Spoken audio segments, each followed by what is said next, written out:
Welcome to another episode of PLO Order videos. This time the topic is multi-table tournament basics. The basic guideline for PLO MTTs. And this is something that a lot of people have been requesting and asking, are there any content for PLO tournaments? Because the problem is that there aren't any. There's some courses on Mastermind, but outside of that, it's quite hard to find good quality content for PLO tournaments. And on the other hand, for the cash games, you have millions of hours and millions of videos online for free and for some payments. But I think the reason is no one is 100% sure how to play tournaments in the most efficient way. For Hold'em, the tournaments have been somewhat solved. We have pretty good consensus what's the best strategy in tournaments in different situations, but in PLO, things can be trickier. It's harder to make mathematical models and calculate things. And I will explain why, and then I will give you some basic guidelines. How should we approach PLO tournaments? All right, but let's get started.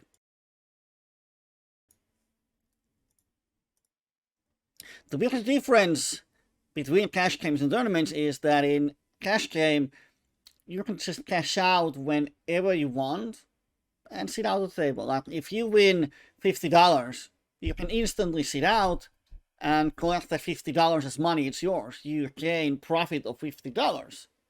It's easy. And in cash game, if you lose $50, you can just buy it back. Pay $50 and you get chips worth of $50. So every chip has a value that can be cashed out at any point. If you win, let's say you play PLO 100 where one big blind is $1. If you win 50 BBs, you just became $50 richer. If you lose 50 BBs, you just lost $50 of your own money. But in tournaments, we can't play like that because the chips just cannot be cashed out. And in tournaments, the basic idea that lost chips have more value than won ones. And we don't have exact monetary value for the chip. Like if you pay $100 to enter a tournament, and then in the first hand you start with 100 BBs, and in the first hand you lose 25 big blinds, your monetary value is still the same. You have paid $100 for the tournaments, you won 25 big blinds, but you didn't gain any money, nor did you lose any money. It's just that your chances of winning the tournament or getting to the payouts just got a bit harder. But it doesn't mean you can't get money from the tournament, nor if you win 25 big blinds in the first hand, it doesn't guarantee you win more money. So the chips in itself doesn't have that monetary value they have in the cash games. And the reason is because we cannot get more chips than often losing 10 big blinds it's more dangerous than winning 10 big blinds. Like let's say you start with 100 big blinds, and if you lose 90 big blinds on hand, you end up with 10 big blinds. Your chances of getting far in the tournament is in jeopardy. Your chances of winning the tournament goes down a lot. But if you win 90 big blinds and your chip stack is 190 big blinds, if it's early stages of tournament, your chances of winning the tournament is a bit higher, but it's not like you're guaranteed to win. There are two major concepts on tournaments which reflect this thinking or these ideas. One is chip EV versus tournament EV. And the other one is ICM. And you probably have heard those, and if you have played tournaments, you're familiar with those. But we're going to go through those in case all of you are not familiar with those ones. And the first one is chip tournament EV. Chip EV versus tournament EV. Like, chip EV means that in cash game, if your line, the way you play your hand, results making profit of 50 big blinds, then you just gain money worth to 50 big blinds. Every chip has the EV of their value. But in tournaments, if it's in the early stages of tournament, you don't gain anything. The only way in tournaments you gain money is when you get to the payouts, or there's a bounties. We will cover those later, if you're wondering why I don't mention it here on the slide. But basically in tournaments, normal tournament, you only get money if you get to the payouts. And all the chips, even if you win 2,000 chips, but you don't make to the payouts, you gain $0 or euros money. So the chips doesn't have monetary value, but winning 50 big blind doesn't gain you anything in monetary value, but it increases your tournament EV, which is the chance to win the tournament, chance to make money in tournament. So what is the expected value of the tournament? And there's many variables in here. How good you are versus the field. If you get a big stack, especially in PLO tournaments, you can actually increase your chances of winning. I will explain a bit later how can we use the big stack, but your tournament EV goes up. But it's not just because you can more chips, it's if you can use the big stack, what's your edge over the field, and so on and so on and so on. So, like, let's say on cash game, if there's dead money in the pot, let's say someone opens, someone 3-bets, we have aces, we 4-bet, the other player shoves aces, we know, okay, this is going to be 50-50 flip, we get it in because there's 4 big blinds of dead money. Or actually, after we 4-bet, there's a lot more. But we are happy to get the money in as 51% favorite. Or if our EV of the hand, equity of the hand, or chip EV as we would say here, is plus anything. But in tournaments, if we take a flip, the chances of busting is 50-50. So if we lose, we don't get anything. If we win, we double up the stack. So do we want to take the risk? We have to wait. Okay, on the other hand, if we lose, we get nothing. If we win, we double up the stack. Is the double up stack worth so much that we need to take the risk? Or if we skip the flip, is our chances of getting far in the tournament more than half of the big stack? Like, if our stack is 50 big blinds, is the possible reward of having 100 BB stack at least twice as much as continuing with 50 big blind stack? So let's say that for some miracle reasons we could mathematically say that with 50 big blind stack, to get to the money, our chances are around 75%. And with 100 BB stack, the chances go up to 85%. So our chances of getting to the money increases with 10%. Are we willing to risk the tournament for flip? So are we risking 50% chance of busting the tournament to gain 10% EV increasement to get to the money? I hope you understand the point. We don't want to take flips or 60-40 flips in tournaments, because once again, the value of lost chips is way more than the value of gained chips. But in cash games, we take 60-40 all in, anytime, any stack depth. Just go for it. ICM is another concept and the core concept of tournaments. And you don't have to be able to make complex ICM calculations or anything like that, but if you understand what it means, then it's going to help you to understand the tournaments. And ICM stands for Independent Chip Model. And the ICM itself is a model or mathematical model to convert your chips to money equity based on the payout. So ICM only applies when we are close to the situation where someone is going to get money. So in the early stages, when there's a lot of players, we're far from bubble and payouts. The ICM doesn't really pay too much overall, but in the bubble and in final table, it has a huge role. And in PLO MTTs, the ICM calculations are a bit hard. And there's two reasons. One, equities run close, and you can shove preflop. In Hold'em, it's easier because preflop equities, they are not always that close. Like if you have aces, you're crushing any one preflop. In PLO, if you have aces, you are 50% equity versus opponent's range. Very often, or 55, close to 50-50. And you can sub preflop. ICM is easier to calculate when in Hold'em, let's say we have 10 big blinds or less and the game is push or fold. There are no post flop often with those status. If someone opens, someone shoves, or we just open shove it ourselves.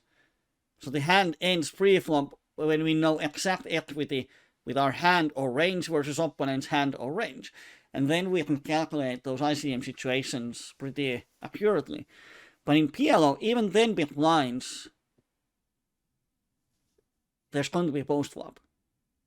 Let's say opponent has 10 big blinds, I have 100 big blinds, I'm in open pre-flop to 2 BBs, he's on the blinds, he raises to 6 BBs. So we get to the flop with 12 or 13 big blinds, he has 4 big blinds left. There are different flops. On some flops we stack offs, on some we don't. And that makes the ICM calculations a lot harder if we want to calculate what range should we bet, shove, what range should we call, what range should we shove. It's really hard and I haven't seen anyone doing it. So we cannot make exact ICM calculations, but we can generate some basic principles, basic strategies. And the most important concept here is ICM pressure. And ICM pressure means that when we are close to the payouts, then we don't want to be the one of busting the tournament in bubble, especially with big stack. And sometimes what happens, we actually fold pocket aces pre-flop, which we would probably never do on cash games. And ICM pressure, here's a situation. Let's say there's 3 players left in a tournament where only winner gets paid. So let's say it's 10-player tournament, everyone paid $10. So the prize pool is $100 and only winner gets paid. Like a sit and go with only winner. Winner takes it all. And we have 3 players left. There's player 1, he has 30 big blind stack. Player 2 has also 30 big blind stack. And then there's player 3 with 4 big blind stack. So 2 deeper stacks and 1 really short stack. And then we have a situation where player 1 gets pocket aces. He opens for pot for some reason. He probably shouldn't, or he should, because there's 4 big blind stack left. Let's not get into strategy. Let's say he just opens pots. And then player 2 decides to pot back. And now player 1 has option to fold, call, or shove. And he has pocket aces. Should he shove? Should player 1 get it in pre-flop? What do you know? Would you? In cash game, easy. In tournament, should he? Let's say he does. Should player 2 call? Alright? Let's change the situation. Let's say that it's top 2 gets paid. Player 1, player 2, player 3 are in the tournament, and top 2 gets paid. And let's say they both get paid $50. So it's $50 to places 1 and 2. They are exactly the same. should player 1 and player 2 collide? And the clear answer is hell no. Especially if it's top 2. But even when it's winner takes it all, if player 1, player 2 collides, then either one of them is going to bust out. Of course, when it's only winner gets paid, then player 1 and player 2 have to collide anyway. But even if they win here, it's not guaranteed they win. But if it's top 2 gets paid, then it would be horrible for player 1 or player 2 to bust out, because player 3 is such a short stack. Player 3 needs to gamble up 2 or 3 times to get even to the even stacks. So player 1 and player 2, neither one of those wants to drop out before player 3. And player 3 prays that player 1 and player 2 collide and get it in 50-50. And there's a high chance of either one of them busting out. So if player 1 gets pot aces and player 2 decides to pot, it creates really nasty situation, especially if it's top 2 gets paid. Player 1 has to decide, do I want to gamble? I have aces, so versus range I'm 60-40. Do I want to take 60-40 flip while folding everything and waiting for player 3 to get it in or lose to the blinds will ensure to make the profits. And here you can actually see how the ICM pressure works. In this kind of situation where there's 2 deep stacks and 1 really short stack, let's say player 3 has 1 big blind, and on the next hand he is on the big blind, so he is forced all in. Now if player 1 or 2 bust this out on the previous hand, it would be horrible. It's called ICM suicide. While in cash game, if player 1 or 2 has more than 50% equity, it's easy stack off. So what we can do ICM calculations. And here's like, ICM calculator turns your chips into monetary value. And in this kind of situation where winner wins 100, 2 and 3 gets nothing, the value of 30 big blind stack would be $46.87. So let's say they want to make a deal. We can see that, okay, we would share the money in this way. ICM is a really good way to make deals in final tables. If we change these to 50-50 and 0, then actually somehow it puts 80 here. This is going to, it's 0 for the calculations. Now when it's top 2 gets paid, actually the value of the 4 big blind goes up a little. But still, number 2 and number 1 should never get it in. And if there's some background noises, there's some kind of construction work going on outside my office. So sorry for that. So ICM pressure means that, or we are in the bubble and there's short stack on the table, 1 or 2 or 3 or 4 big blinds. The chances of that short stack to bust out is really high. And if you have a deep stack and the opponent has a deep stack, neither one of you wants to be in the bubble, wants to be the bubble boy. Why would you risk your whole tournament with good stack in 50-50 flip? That's the ICM pressure. And the way you can use the ICM pressure is on those ICM spots in the bubble and when we get to the payouts. Often, if the tournament is on the money, then the payouts are between a couple of spots. So there's constantly a chance to get the next payout jump with your short stack. So often short stacks, they are kind of waiting for someone to bust out so they could get pay jumps. And often the deeper stacks, they are just waiting for the short stack to drop. None of the deeper stacks wants to bust out the tournament when there's short stacks. So if you have a big stack and then there's middle stacks, and then there are really short stacks on the tournament. You can put a lot of ICM pressure for the middle stacks because they don't want to gamble with you. Even when they have a good hand, they don't want to get involved with the big stackers. They are risking their tournament life when they enter the hand. But with the big stack, you can still lose that pot and you have healthy stacks. So you are not risking your tournament life. So you can put a lot of ICM pressure on the smaller stacks, which means that you can play a lot of hands. Normally we play tight on tournaments, but later we can apply that pressure. It's like in some Hold'em satellites, it's actually correct way to fold pocket aces pre-flop instead of taking any risks. And you can put a lot of pressure on the small stacks because they need a good hand to play versus you. And even then, unless they get super premium hand, if they get a decent hand, they think, do I want to gamble? Or am I waiting for someone to bust out to get one more pay jump? And then there's also actually the concept of risk of gambling that I'm going to explain. Well, I'm going to explain it now. The risk of gambling is a concept that I use to describe the fact that when equities run close, you don't have that much fold equity pre-flop. Like in Hold'em tournaments, if you have then big blind stacks, pretty much you just open shove it. And no one can call you light. Or they can, but it's not that good strategy.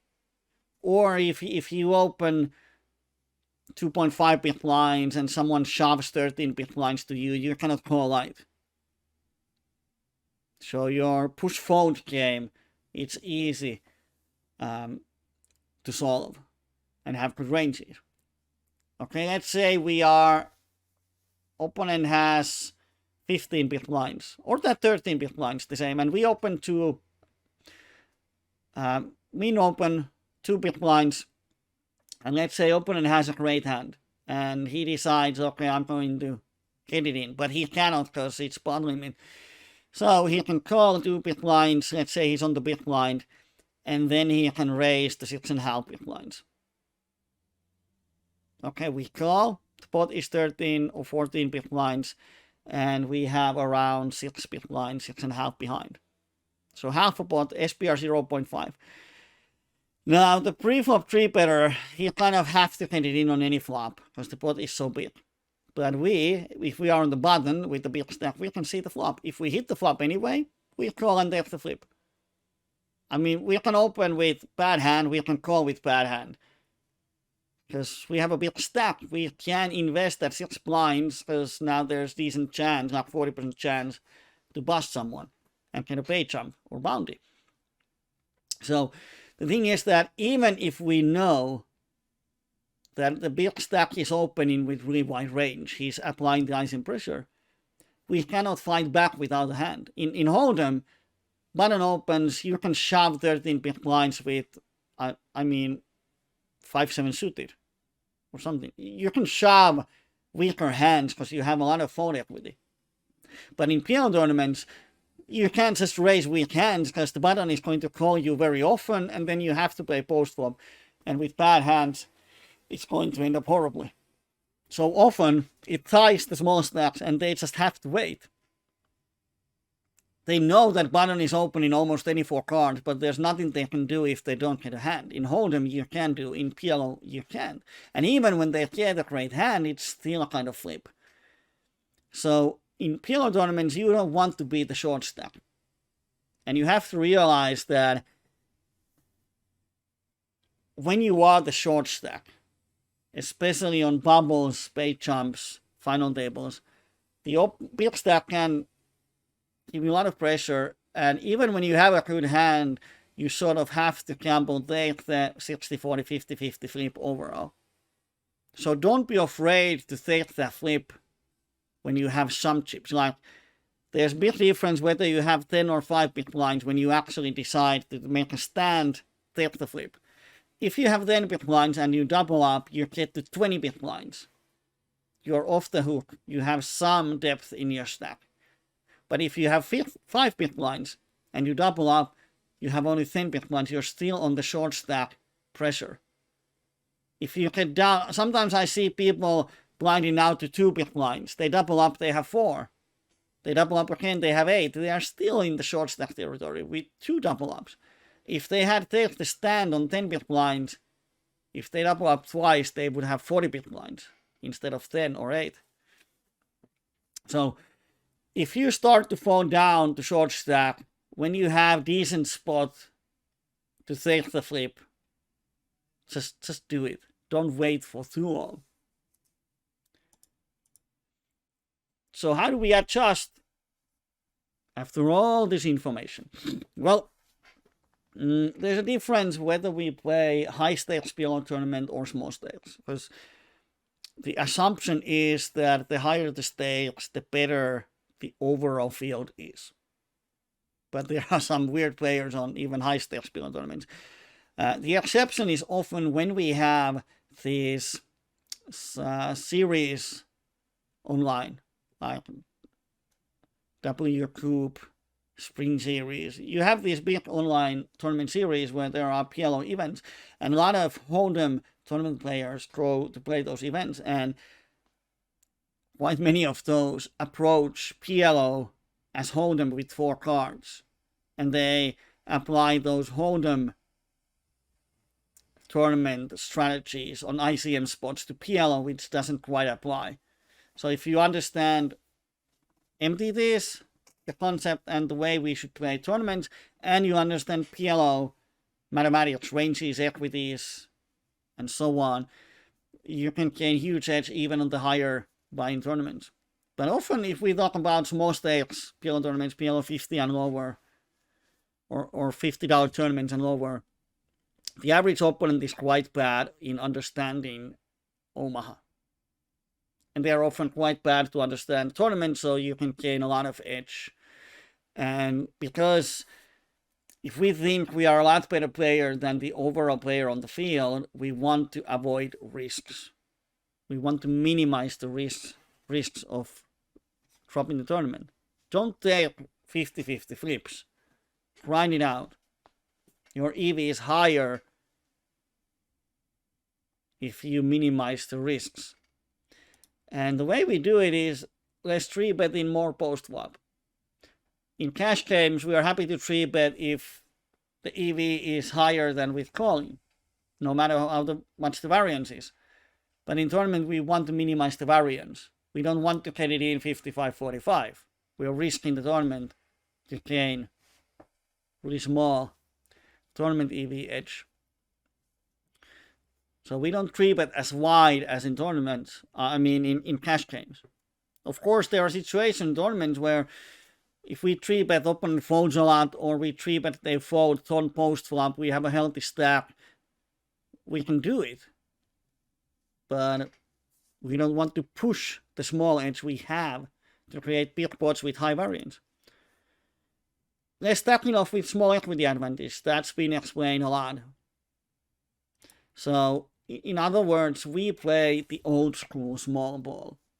And small ball means we keep the pot small until we have a strong hand, and then we want to make the pot big. So cheap in or small in, big out. That's the idea. We can limp. We don't limp in cash games. In PLO tournaments, we can limp, see the flop with nut potential, hit the nuts, and then extract value.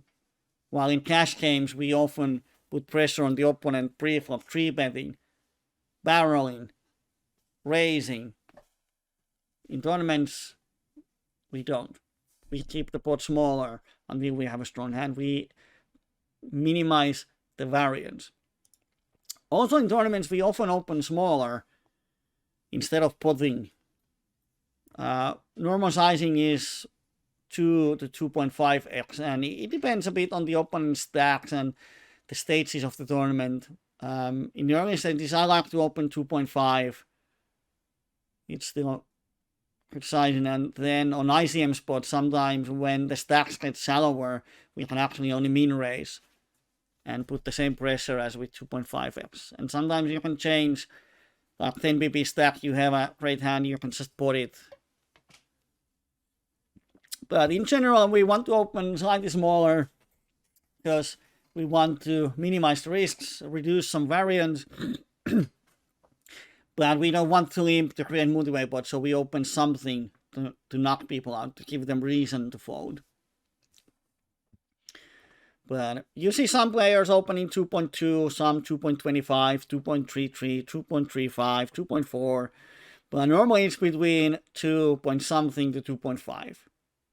And I don't think anyone has solved what would be the real absolute truth of opening size, but there's pretty common consensus that if it's over 2.5, then it's probably not good. You are creating too much variance because the bots get bigger. So pretty much, we don't want to risk a lot of chips before the hand strength is defined, which happens on the post flop. There are 3 stages in every tournament, and it's really important to understand them and the differences. One is the early stage where we have deep stacks. We are far from the bubble, far from the monies, so we pretty much just want to stay in the tournament, get as much chips as we can without taking too big risks or too many risks. So this is the small ball stage of the tournament. Don't gamble. Win a lot of small pots, pick your spots. Especially in PLO tournaments, often there are no antes, which means you can wait for much longer than in Hold'em tournaments. So be patient. That's the key on this part of the tournament. Then when the bubble approaches, the ICM comes into play. And especially when there's small stacks. Like, let's say we are in the bubble. There's 101 players left in the big tournament and 100 gets paid. And there's one guy with 2 BP stack. None of the bigger stacks wants to drop out as a bubble, because it's so obvious that the small stack is going to bust out in the following few hands.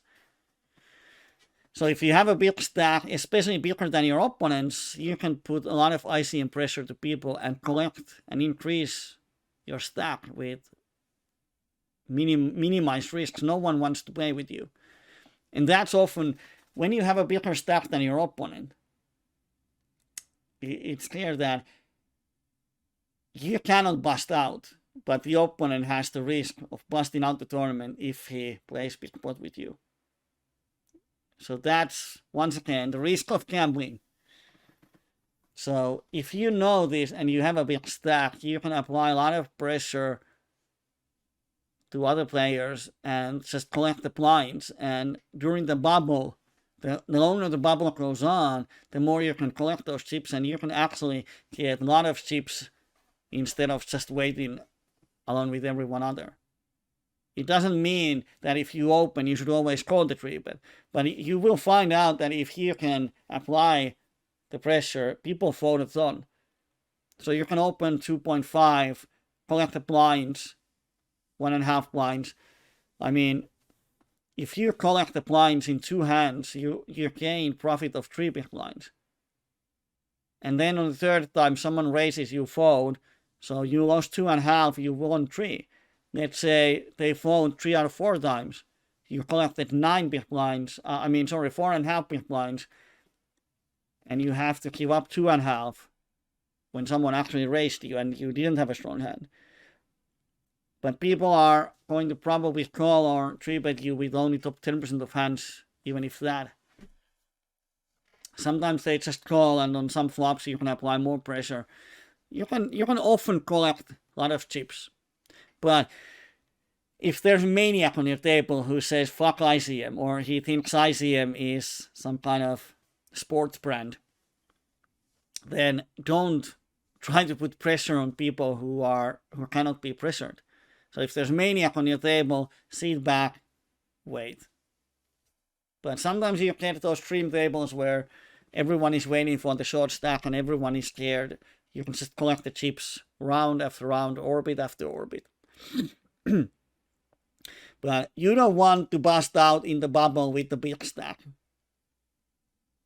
It happened to me in a tournament, and it was actually quite big tournament for the buy-in, and I had a great hand, and the opponent was very loose and wild, and I got it in, and I'm probably nice favorite versus range 60-40, but I have a deep stack, and it was close to the bubble.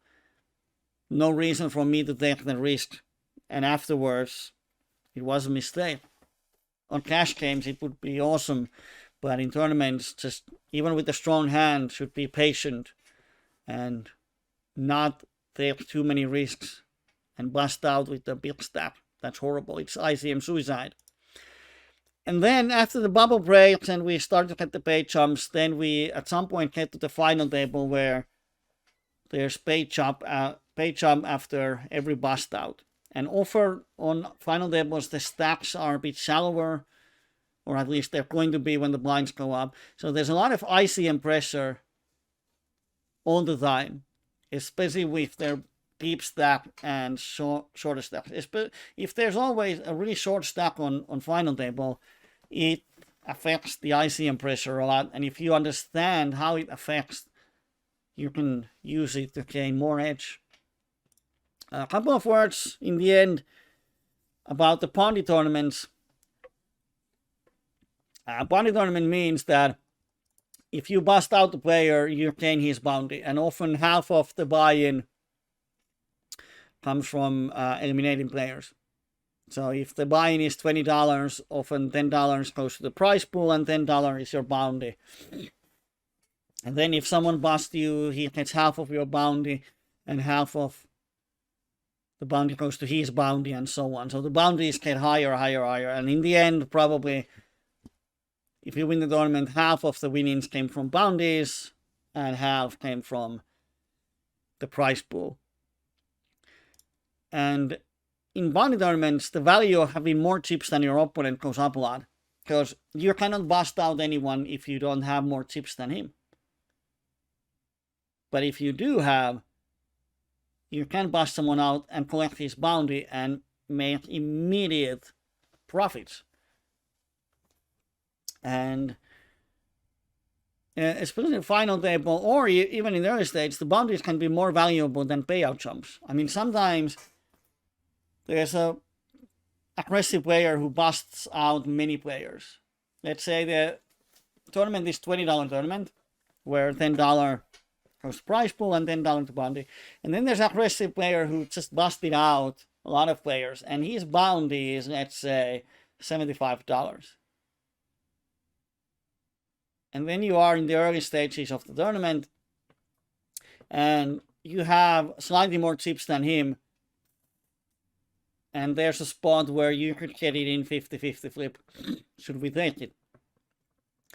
Well, then we see that, okay, the first payouts are $12, $15, $20, and we actually should need to get to the top 5 of the tournament to win more than $75.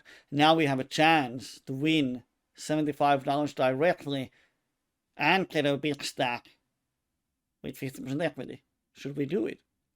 And now it creates a situation that normally we never want to take 50-50 flip with a deep stack, but now the upside is so high that we might want to take the gamble and get it in 50-50 because we can win huge bounty along with it. Or at final table, sometimes opponent's bounty is more than we gain from the pay jump. It might be a lot more. Pay jump is $10, bounty is $50. So by passing out the option to get it in with him, we want to get 1 or 2 pay jumps, probably getting it in with that player creates more value. So, like the previous example, 3 players left. Player 1 and 2 have 30 big blind stack. Player 3 had 4 big blind stack. Top 2 gets paid, would be ICM suicide to drop out. Winner gets 100, or let's say it's the situation where number 1 and 2 in the tournament both get $50. So the winner gets $50 What if player 1 or 2 has bounty of $70 for some reason? It's 10-player tournament and player 1 has eliminated 7 players from the tournament. So he has $70 bounty. So player 2, if he waits for the player 3 to drop out, he wins 50, and then he gets the heads up with player 1. But what if he has a strong hand where he thinks he is 65-35 favorite, and there's $70 bounty on player 1? Should he now get it in? And now it's not so clear which one has higher EV. Pass out, get to the money, and then gamble or play with player 1, or should he just go here with 65% equity to bust out player 1, and then he is pretty much guaranteed to, well, he's on the top 2 anyway, so it doesn't matter what he does with player 3. What if winner gets 100?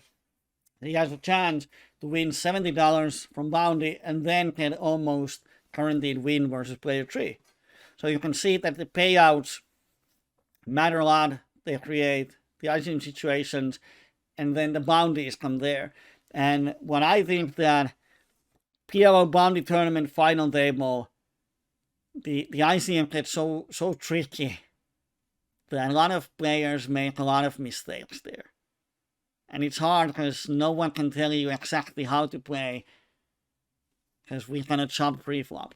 There's always the post-flop, which creates so many variables that it's really hard to make good mathematical model out of it.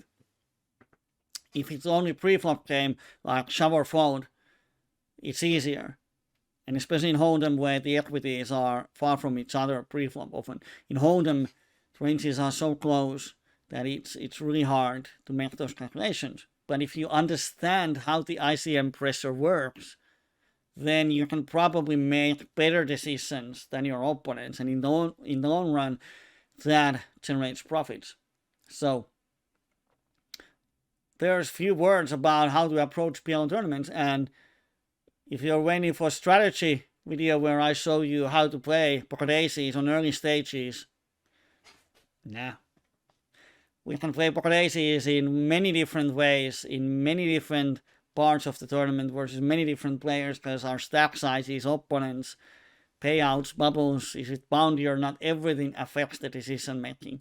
But if you understand how certain things affect and why tournaments are different from cash games, how we adjust, then you should be able to make better decisions. And PLO tournaments are interesting world, because the strategy is so different and they are a bit uncharted waters.